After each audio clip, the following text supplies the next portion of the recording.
2024-এর 7ই জুলাই রথযাত্রা।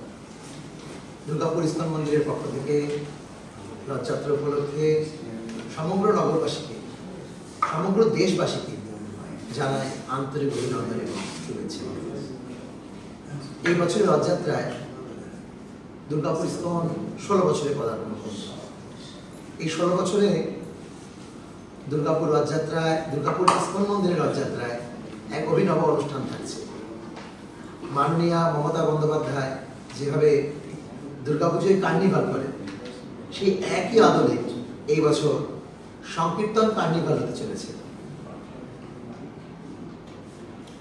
পূর্ব পশ্চিম বর্ধমান, বীরভূম, পুরুলিয়া, বাঁকুড়া, বিভিন্ন জেলা থেকে, 7টা জেলা থেকে ভক্তরা আসছেন তাদের অনুষ্ঠানের প্রসার নিয়ে। রবিবার পড়েছে এবছর রথযাত্রা। রবিবার যেহেতু সূর্যের 7টা রং, সেই 7 রঙে রাঙিয়ে তোলা হচ্ছে এই রথযাত্রা পথকে। বেনিয়া সহকলা, বেগুনি, নীল, আকাশী, কমলা, লাল, হলুদ, নানান রকমের রঙের পোশাক এক এক এলাকার ব্যক্তিরা পরবে। কেউ হয়তো বর্ধমান থেকে আসছে আকাশী কালার, দুর্গাপুরের ভক্তরা অরেঞ্জ কালার, এরকম এক এক জায়গার ভক্তরা এক এক রকমের ড্রেস পরছেন।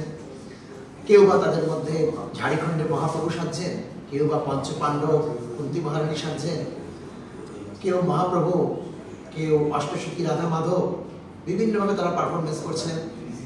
এক একটা গ্রুপে প্রায় 5 থেকে 600 মতো ভক্ত সমাগম থাকবে এবং 5টা বিষয়ের উপরে নাম্বারিং দেওয়া হবে। লাস্টে ওদের জন্য আবার 1st, 2nd, 3rd প্রাইজ রয়েছে।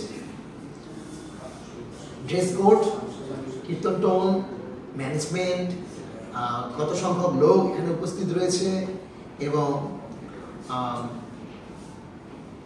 সর্বোপরি তাদের পারফরমেন্স, এই 5টা জিনিসের উপরে এই নাম্বারিং দেওয়া হবে এবং পরবর্তীতে রথের পর তাদেরকে উপহার দেওয়া হবে।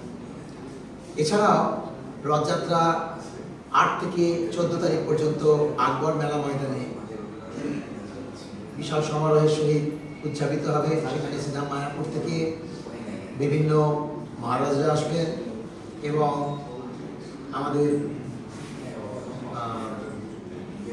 দুর্গাপুরে যে সমস্ত প্রশাসনের দায়িত্বে আছেন, ডিএসপি, ঝাঁঝরা, কলিয়ারি, মহান মহান অধিকারিকরা, তারা উপস্থিত থাকবে। এখানে প্রতিদিন প্রায় 15 থেকে 20,000 ভক্তের মধ্যে প্রসাদ বিতরণ করা হবে। রথ এবং উল্টো রথ টোটাল এই 9 দিনে গত বছরের মতো এবছরও প্রায় 3 লক্ষ মানুষের মধ্যে প্রসাদ বিতরণ করা হবে। এই বছর আমরা নতুন একটি উদ্যোগ নিচ্ছি। প্রসাদ বিতরণের সাথে সাথে নানান রকমের আনন্দের সাথে সাথে যেভাবে গরম বাড়ছে, সবুজায়নের একটা ব্যবস্থা রেখেছি। ঠিক 5ই জুলাই থেকে 12ই জুলাই চলবে অরণ্য উৎসব, আর আমাদের রথ ঠিক 7 তারিখ। তো 7 থেকে 14, এদিকেও 7 দিন। তো সেই 7 দিনে আমরা বন দপ্তর থেকে সহযোগিতা নিয়ে পুরো পূর্ব পশ্চিম বর্ধমানে যত ঘর আছে সমস্ত ঘরকে একটি করে গাছ লাগানোর জন্য অনুরোধ করব। প্রতিটা পরিবার একটি করে গাছ লাগাবে এবং সেই গাছটি রক্ষণাবেক্ষণ করবে। এইভাবে সবুজায়নের ব্যবস্থা রাখছি। এইভাবে 9 দিনের রথ, আপনাদের রথ, এটি দুর্গাপুর ইস্কনের নয়, এটি আপনাদের রথ। আপনারা নিজের মতো, নিজের আদলে শ্রী জগন্নাথকে সেবা করার জন্য এগিয়ে আসুন। আমি আগেও বলেছি, রথ মানে জিলাপি পাঁপড় ভাজা নয়। রথ মানে ভক্ত ভগবানের প্রেমের সম্পর্ক, প্রেমের মিলন, সেটাই হচ্ছে রথ। কুরুক্ষেত্র থেকে শ্রীকৃষ্ণকে গোপীরা নিয়ে গিয়েছিলেন বৃন্দাবনে। একবার ব্রজে চলো ব্রজনা দিনিক 2-এর মতো, সেটি রথযাত্রা। আসুন, আপনিও রথযাত্রা অংশগ্রহণ করুন। রথযাত্রা কোনো হিন্দুদের উৎসব নয়, রথযাত্রা হচ্ছে সামাজিক উৎসব, আধ্যাত্মিক উৎসব। সেই সাথে সাথে জাতি, বর্ণ, ধর্ম নির্বিশেষে সবাই একত্রের উৎসব।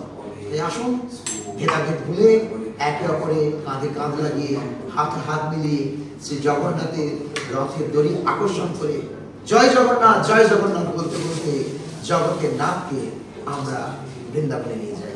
ধন্যবাদ। নিবেদনে ইস্কন দুর্গাপুর, আপনাদের বিনীত সেবক দাস। হরে কৃষ্ণ।